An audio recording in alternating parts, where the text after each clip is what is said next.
What's going on, everyone? Week 4 is in the books.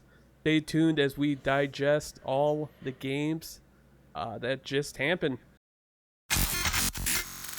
Would you like to kick us off? Yeah. Which game do you want to talk about first, though? Seahawks. Okay, Seahawks. You should have organized your notes. Sam Darnold, he continues to prove that when you leave New York,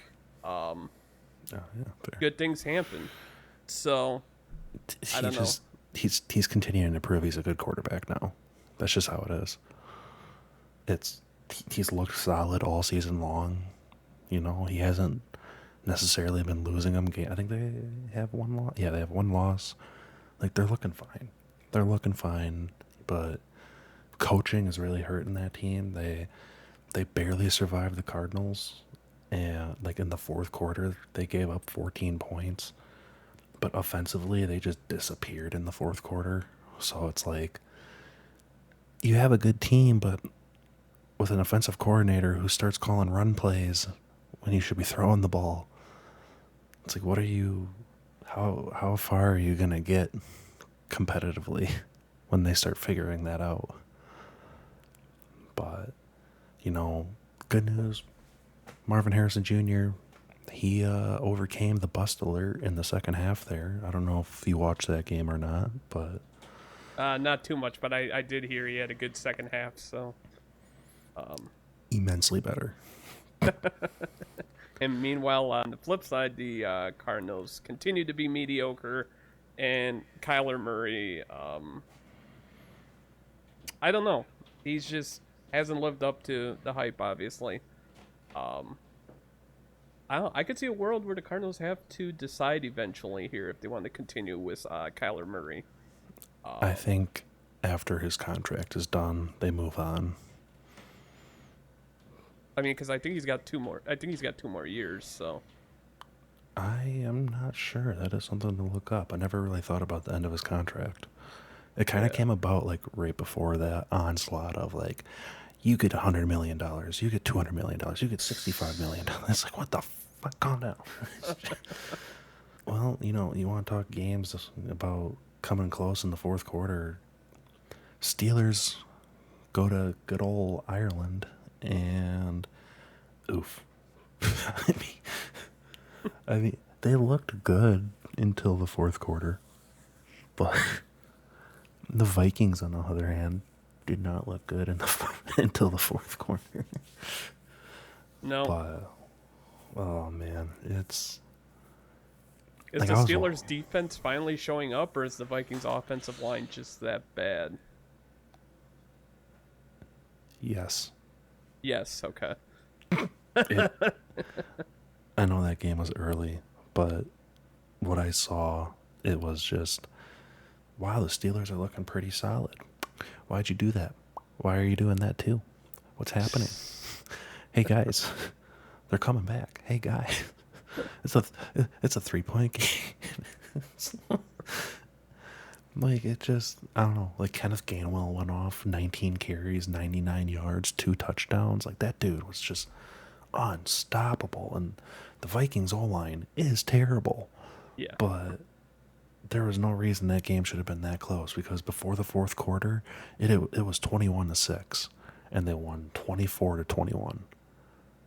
Like, there's no reason that game should have been that close. Carson Wentz had a pretty good game, 350 yards, but 2 turnovers. That didn't help. But I mean, he was sacked 6 times and he was pressured quite a bit. Those are garbage time numbers. He looked not good until the fourth quarter when the Steelers and Tomlin and his magical defense said, let's make it interesting. Oh god, I whacked the mic. Oh no. Okay. Speaking of teams making it interesting, the Saints. That was a kind of shockingly close game, but because it was by the third quarter, it was 14-10, and then it was 21-16, and they won 31-19. Like, it was a shockingly close game. Yeah. But, it just sounds like it just continues to sound like if the Saints had a better team, maybe they win that game. Maybe it's a little closer than that, but it sure seems like the Bills were just kind of like, whatevs, it's the Saints, They didn't really seem to put their best plays out there, but Yep. James Cook still looks amazing. Josh Allen still looks really solid. But, whatever it takes to remain undefeated against a winless team. Meanwhile, the Saints might have to get those paper bags ready soon. Oh, they already do. Didn't you see you the think picture? They already have the aints out. Oh, do they? Yeah. I'm just waiting for them to bring the nooses back. Oh, gosh. There is one team that should probably think about bringing back the paper bags.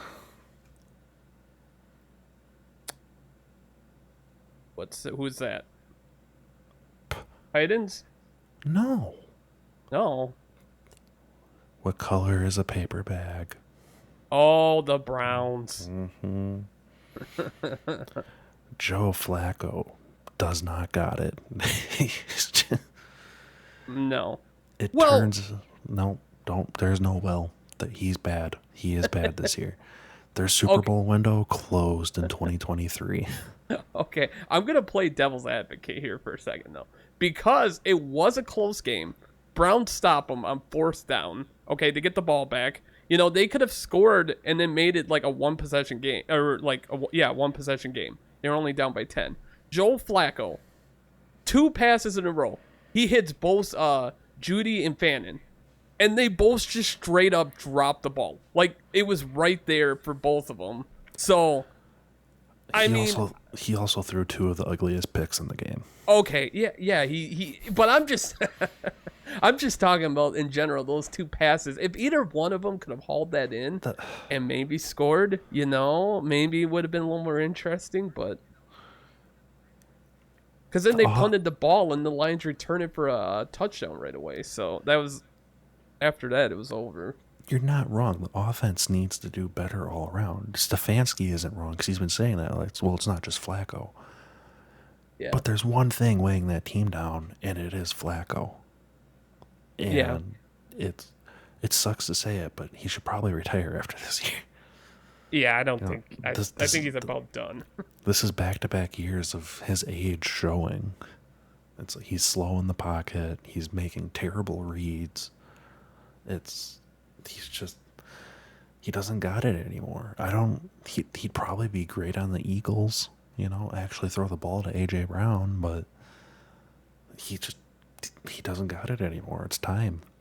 And the Lions, they just, unfortunately, their offense is still on fire. And I was really rooting for the Browns this week because if they could have held the Lions in check like they held us in check, maybe there was some justification of losing last week, but we'll talk about that later. Yeah. There is one game I skipped over on accident, and that is the Falcons and Commanders. Oh, yes, the Falcons and Commanders. Apparently, they should have just had their Zach Robinson, their offensive coordinator, down on the sideline the whole time because they looked pretty solid that whole game. The freaking Michael Penix, only 6 incompletions, 313 yards, 2 touchdowns. Bijan Robinson, 17 carries, 75 yards, 1 touchdown. Drake London, 8 receptions, 110 yards, 1 touchdown. Falcons win 34-27. So, it was a game. It got close a little bit. But that game was pretty assuredly in the Falcons' hand. And Marcus Mariota just looked like a backup quarterback. But the Commanders, I think even with Jaden Daniels in that game, might not win it. Especially with Terry McLaurin out. They are not looking like they did last year. We've been seeing this since, like, week 1, okay, whatever. Kind of a fluky thing where it's just the first game of the season, got to shake the rust off. But then they play the Packers 3 days later. And suddenly they don't look like the Commanders that we saw last year. The questionable play calling by Cliff Kingsbury. Now, I didn't watch a lot of this game, but I have to assume that it's still happening because what we're seeing is not the Commanders of 2024. No.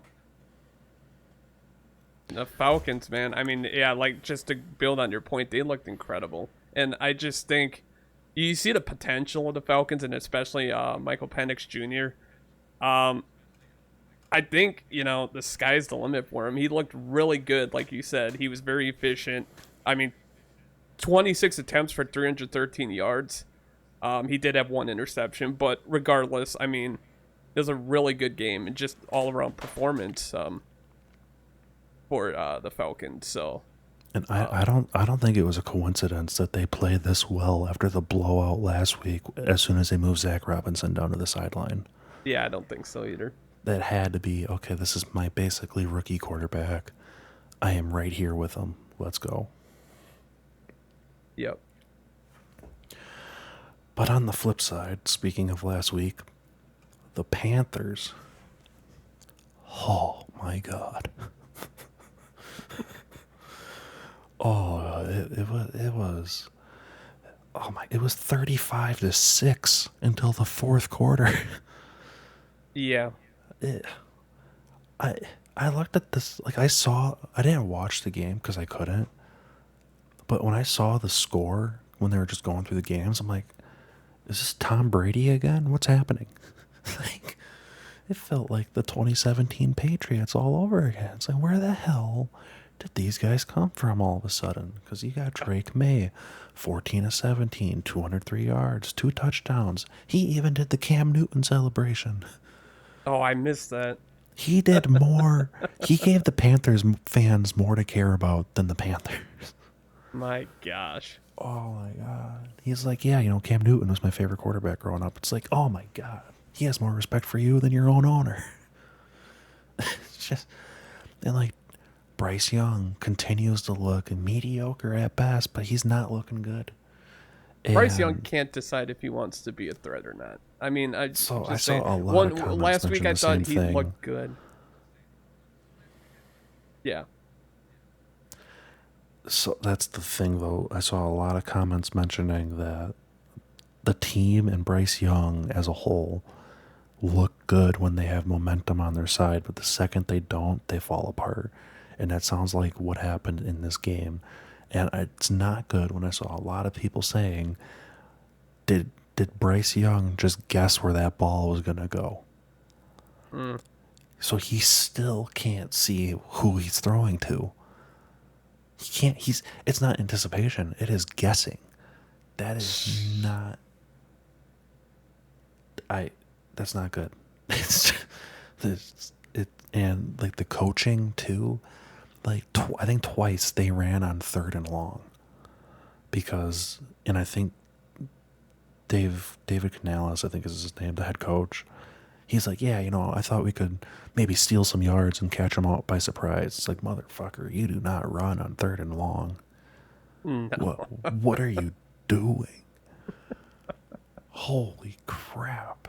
So because of that game, I now have the Panthers like on my hot seat watch list.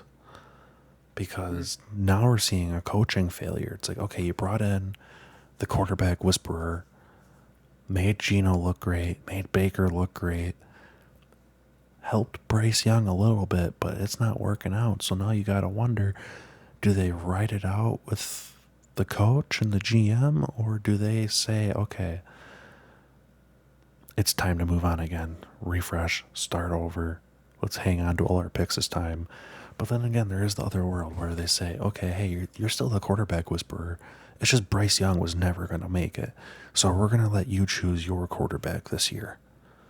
So I'm curious to see what they do going forward and how that all shakes out.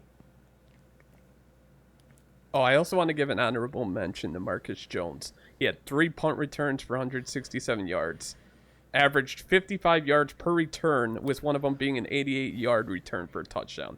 So that dude was fucking balling on the punt returns. And Panthers might have had a worse special teams than Packers did. Yep, I was about to say that. And I thought our special teams was bad. But again, we'll talk about that. if you guys want to check that out, we'll do a Packer video separately. But what game should we move to next, Carter? I'm going right down the list. Jackson Dart just saved Dayball's career for the next few weeks. Yeah. He went out there, he balled, had some swag. I was really surprised by the Giants defense with how bad they were. But then you hear what happened. Like, you look at the numbers, right? Quentin Johnston, 8 receptions. By the way, he can catch now. 98 yards, 1 touchdown. Omarion Hampton, 12 carries, 130 yards, 1 touchdown. Justin Herbert, 23 of 41, 203, 1 touchdown. Well, why'd they lose? Turns out their top 2 tackles are now out for several weeks. Oh. And like the Chiefs without their wide receivers, they did not look good without their tackles. And it sounds like those are their only 2 good offensive linemen. So that really explains a lot, especially against the Giants D-line, who, again, Sexy Dexy, Kayvon Thibodeau, Abdul Carter, Brian Burns, like, it just, they didn't stand a chance. If you have a mediocre O-line against that front, it's not going to be pretty. Yeah, I was surprised when I seen the final score of this game, and it's just funny to me. Jackson Dart on his first start gets the win. It wasn't pretty, but got the win. Russell Wilson has yet to win with the Giants, so I think it's safe to say Russell Wilson is on the bench for the time being. Oh, he is. They already said Jackson Dart's their starter going forward. Oh, okay.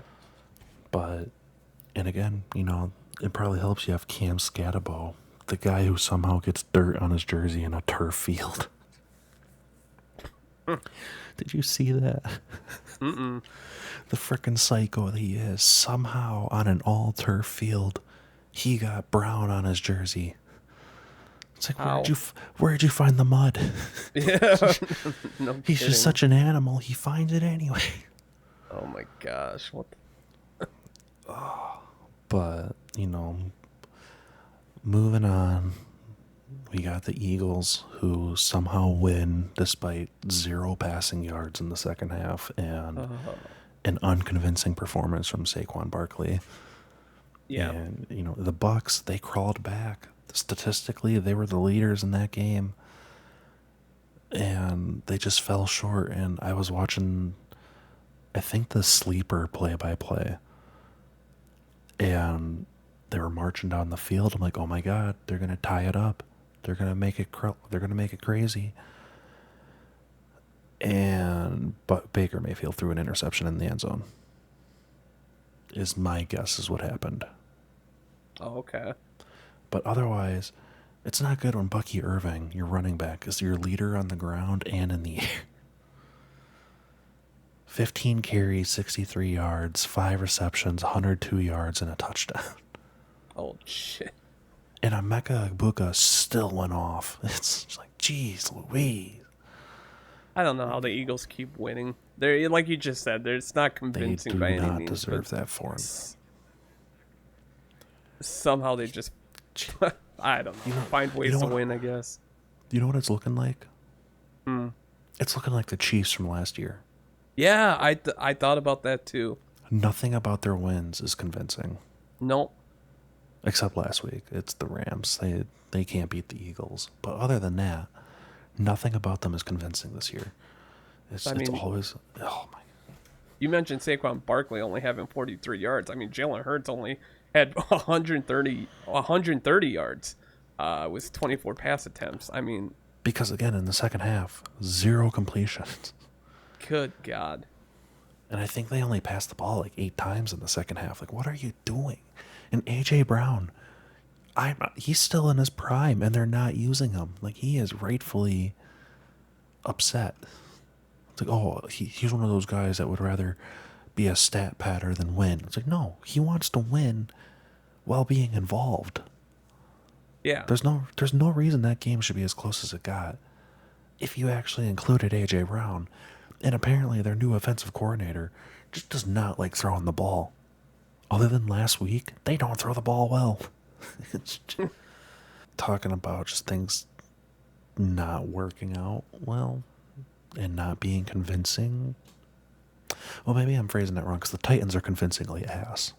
Oh yeah, they're terrible. We both picked the Texans in that game, the win. But the fact that it was 6-zip at halftime and it felt like the Titans were never going to win. Oof. Yeah. Yeah, I mean, I was actually kind of worried at halftime because I was like, good God. Texans only put up 6 points. What happened? I don't know. And then in the fourth quarter, they put up 20. Kept shutting out the Titans. It's like, and I think them getting their first win too has a lot to do with D'Amico Ryans. Like, he handed off the defensive play calling duties this week to their defensive coordinator. And I think that was, I'm not saying he was calling bad defenses. Their defense has been like one of the highlights of their season. But I think with him like taking a step back, like, okay, I'm no longer going to be the defensive coordinator calling the plays here. I'm going to focus on the team. I think that's a big reason they got that win, especially putting up 26 points. Because I think he was like, okay, the whole team, I can focus on that. I can focus on the game. Wow, my offensive coordinator is still calling shit. I better go curb stomp his teeth. It's like, man, it's like CJ Stroud looked good. Rookie Woody Marks, who I never even fucking heard of until yesterday, looked amazing. Nico Collins being targeted again. Like, they're back on track all of a sudden. Of course, it's easy to say against the Titans, who their own number one pick said, we're ass. I like that. He's keeping it real. He's being honest. And, I mean, he is. To keep it a buck, they are ass. So, I mean... the fact that Callahan hasn't been fired yet is just a miracle. It's got to be coming. It's gonna be him or Dayball. But it's probably gonna be Callahan. Let's be real. Yeah. Isaac, I got bad news. What's the news? Indiana Jones fell off. Yep, I unfortunately picked the Rams, and I was kind of in the back of my mind hoping that Indiana Jones could pull it off, but not quite. Matthew Stafford just had one of those vintage Stafford games. Well, it helps when you have Puka Nacua putting up 170 yards. That dude's got to be... if he had more touchdowns, he'd be going for a triple crown threat right now, but... Yardage-wise, he has 100 yards above the second best wide receiver, 200 yards above the third best wide receiver. Like, this guy is just unreal, a yak machine. Yeah, it's like, oh my god! And you still got Devontae, who's like just a guaranteed end zone threat. Yeah. So it's especially Devontae not being really that first option anymore. I expected more out of Devontae, but he's helping them more than Cooper Kupp would have. Yeah. But, it's not like Danny Dimes, I'm sorry, Indiana Jones had a bad game either. 24 or 33, 262, one touchdown. But those two picks don't help. That is an automatic chance for the Rams to go out and score again. And they did keep it close. It's another game that was close in the fourth quarter. Because, what was it? They're up by 3 heading into the fourth quarter. But ultimately, they got outpaced. And I'm still not convinced the Rams are a great team, but they're getting the wins where they need them. Yeah, that was just a good game. I think both teams kind of proved stuff about themselves. I think the Colts proved that they are a good team. They can hang with, one of the better teams. I don't know. I'm pretty high on the Rams. So, I think that for the Colts to hang close with the Rams, I think it was I think Indiana Jones is him. I'm gonna say it. Sure thing, buddy. Well, It's too bad Eli isn't here because he'd love to talk about his god, Trevor Lawrence. But I guess we'll have to make do without him.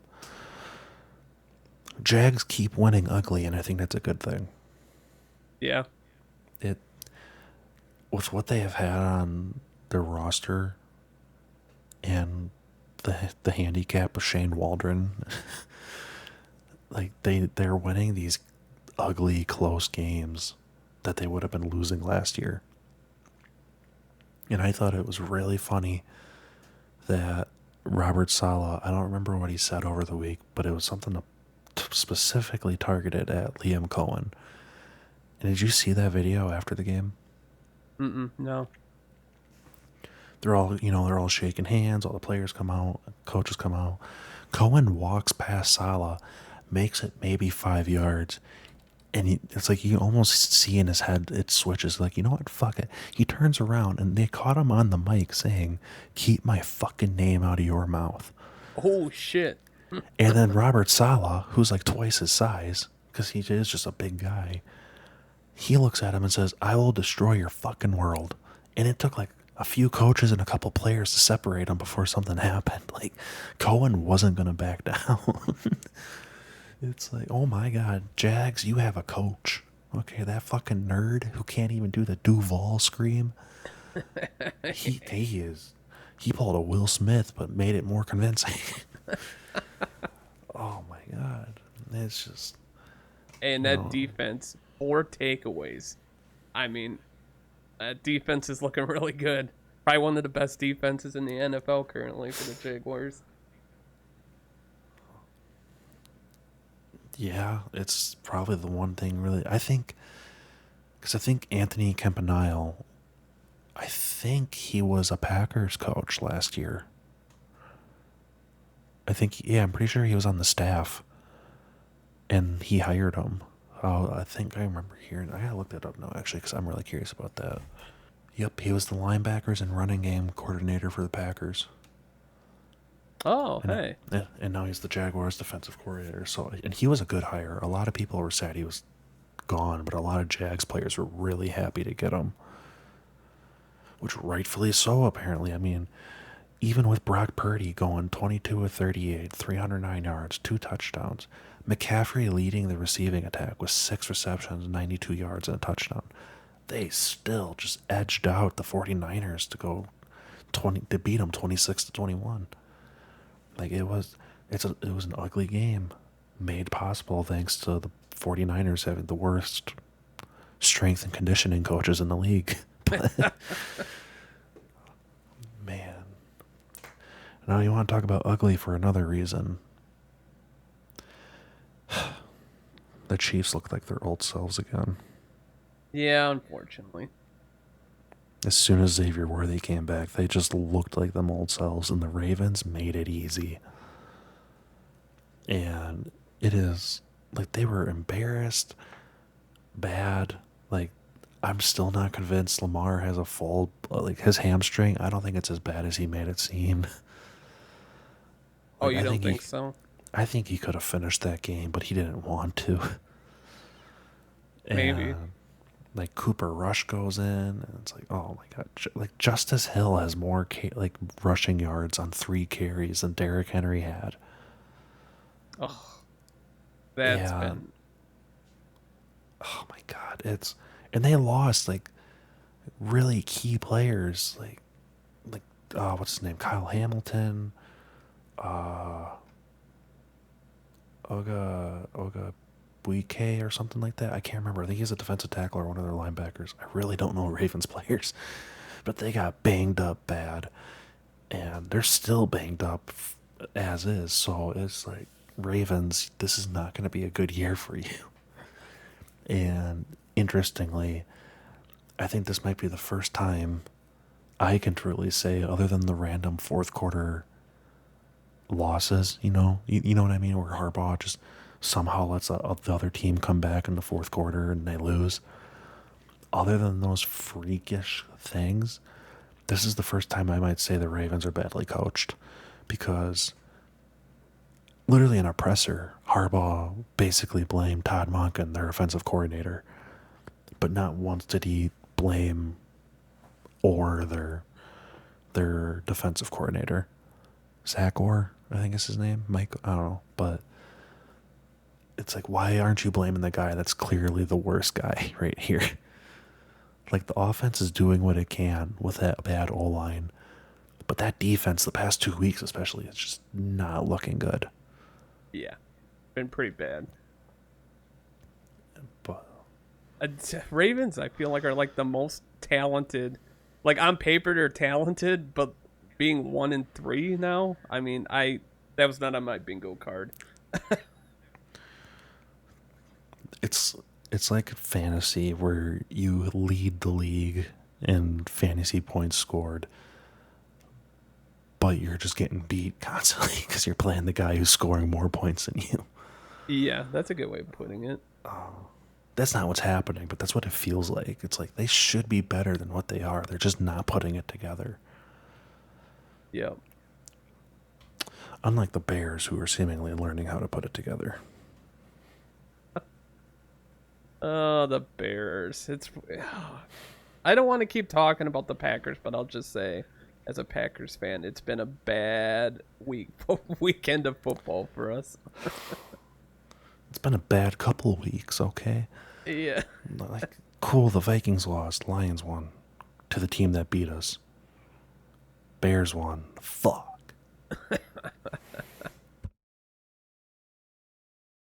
I mean, like, they won on a blocked kick. Whoop-de-doo. But they're still proving to have a head coach that's serious. Like, he flat out, because, like, the halftime he's running out, and the sideline reporter, she's like, yeah, so she flat out said, like, you're not looking good in that first half. He's like, yeah, we're not looking good, are we? He's like, he's throwing attitude around, but he's not doing it in, like, a losing way. He's doing it like, yeah, we're not looking good. I'm not going to sugarcoat it. And he's like, we got to do better. And it's like, God damn it, they got a coach. And I'm just going to be honest, but every week so far, I think the Bears have started to look better and better. They've been progressing slowly in an upward trajectory. Trajectory. Yes. Yes. So, yeah, I don't like seeing it, but if you're a Bears fan, I mean, that's good. So, my Bears coworker made fun of me today. He made it a point to come over and show me every meme possible. Of what? Of the Bears winning or the Packers and Cowboys tying. Oh, which we'll get to in a minute. But Ashton Genty has arrived. Yeah. And you want to know what changed? Do you really want to know what changed? Yes. They put him back in the Michael Myers stance. And he goes off for 3 touchdowns, 140 yards. He's fucking unstoppable. I seen that. That's all it took. And, changing the play a bit. But that's all that matters. They put him back. Give him the mask. Give him the knife. He's going to fucking cut you up. Yeah, what? Oh, my God. I was so happy to see that. And then he does that. Like, if it smells like smoke and it looks like smoke, he's on fire. Okay. Ah, man. I guess we got to talk about it now. Just a little bit. We'll save it for later. But Packers special teams cost us another game. Yep. Another blocked field goal. And, like you said, we'll talk about it more in the video, but special teams, when the special teams coordinators get paid that much money, we're not seeing what we need to see from our special teams. It's not good enough. No, it's not. It is literally elementary fucking coaching to tell your blockers, hey, push them to the outside. That's the longest path to the ball. But no. Let's say back-to-back weeks, they let someone on the outside cut right in. Okay? And it's like, well, he's not out there blocking. No, but he is coaching them. And clearly, he's not getting his message through. If he's even giving them the right message. It doesn't make any sense. I don't care if he's a good locker room guy. back-to-back weeks, he's cost us games because the second that extra point was blocked in return for a safety, the momentum of that game changed. Because within 40 seconds, because we had to kick the ball right back to them after they got that safety, within 40 seconds, they fucking took the lead. Yeah, crazy. And can someone please tell Matthew Golden he can fucking fair catch a ball? You know, I don't know what the hell that was, where he caught the ball, he did a spin move before he caught it, and then he instantly got lit up and almost fumbled the ball. Like, he's either going to get hurt or he's going to fumble the ball and have a turnover by doing really stupid stuff like that. Guess whose fault it is that Matthew Golden's out there? Rich Bisaccia. Yep. It's like, don't put your fucking star wide receiver out there. He's our future star. And then then clearly he got the message after that. Oh, you're right. Let's put Dobbs out there. Are you fucking shitting me? Why can't Williams be out there? Because he's only returned a kick and punt 5 times in his collegiate career, and you don't put tall guys at punt returner. So put Bo Melton out there. Do something. Yeah. Oh my God. You don't put the stars out there to get hurt. But on the other side of that, Cowboys defense continues to look like shit. Really bad. It's not good. Their defense is looking exactly how I said it would because they hired Matt Eberflus. It's not looking good. It's amazing how bad it is. Like that game should not have gone the way it did. It should have gone any other way. Packers win, Cowboys win, whatever. But because of just bad coaching on both sides of the team, or both teams, it was a tie. Ooh. Yeah, Carter, I got so much to say about all this, but we gotta move on. I'm saving it. Yep, save it. Because the more important story, and probably, I didn't think the Packers and Cowboys having the second highest tie of all time would be overlooked by another story that developed tonight, which is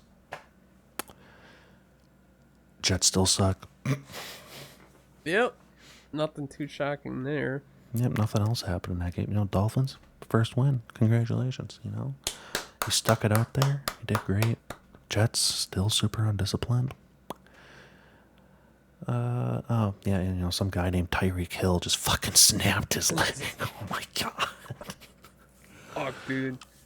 Tyreek, dude, like, hopefully he gets honestly, better, but... honestly, though, snapping his leg would have been better than what happened.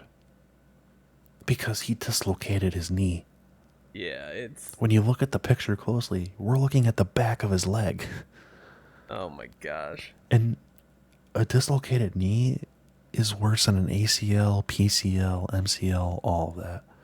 Because tendons ripped, blood vessels rupture. There's an artery in there. Blood vessels rupture. People have lost their leg on dislocated knees. Like, it was bad. It's bad. It's like he might need to hang it up.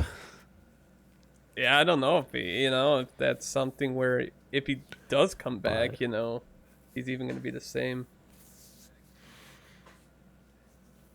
I thought it was interesting, and maybe he was just high on adrenaline. But when he's getting carted off, you see him scream yes. Yeah. He was like hyped up. Like I said, like I was telling you, it was all an act up to this point, saying, I was just upset last year. I never should have said that. I'm all about the team. I swear that's an act. He wants out, but no one wanted him. And this was his out. Yeah, but that badly? Like, he was pumped up that he snapped his knee? Like, he was that excited to punched one get of his up to baby mamas in the stomach. I'm just saying, the guy has a screw loose, apparently, because he thought he could abort a child by just punching the baby mama in the stomach. He has like 12 kids. So clearly, he's not all there. Yeah, that was interesting. But what wasn't interesting was the Broncos-Bengals game. That went... About as much as you expect. I was not expecting the Bengals in the past 2 weeks to be outscored 76-13. Yeah.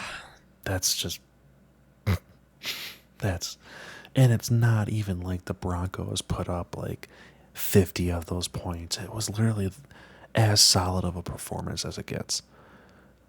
Knicks went 29-42, 326 yards, 2 touchdowns. J.K. Dobbins, 16 attempts, 101 yards. Cortland Sutton, five receptions, 81 yards, 1 touchdown. The defense was just murdering that offense. Like, I thought they said the Bengals didn't convert all but 1 third down tonight. It's like, good God. Oh, yeah, just looking at the team stats, my God. Like, first downs, Broncos 29, Bengals 9. Total plays, Broncos 80, Bengals 43. What's the time of possession? Broncos 30, nearly 38 minutes, Bengals 22. Like, yeah, this was just an good old ass whooping. It literally, like, I think we might need to talk about Zach Taylor being on the hot seat now. He's already been talked about, but I think we really need to talk about it because he is losing this team fast. And this joke of an organization, it's like, there's one guy guaranteed to throw the ball a lot, score a lot, make games at least fun, but he knows how to target his wide receivers. And that man's name is Jameis Winston. Why haven't they traded for him? He is on the bench of the Giants. They got Russell Wilson as backup to Jackson Dart. Like, as soon as he was benched, Jameis Winston didn't take the QB2 spot. It's still Russell Wilson. So it's like you have the perfect candidate right there, ready to go, who openly said, I'm here for my team, but I know I'm a starter. And he actually is, unlike Jared Stidham. That's a lot of drama there. But point is, they need to make changes fast. Like, bad. It's ridiculous. Yeah, well, I just blame the whole Bengals organization. They're not. That team's built so badly. It's just. It's almost kind of fascinating. It should be studied. You got any more comments on this week's games? No, I do not. And actually, all I have comments left for is once again the Packers game. So, if you're interested in hearing ranting about the Packers, I suggest that you all go check out that video that will be uploaded. And here's some not so good things, maybe some good things about the Packers. We'll see. But until next time, after week 5, we will talk to you again.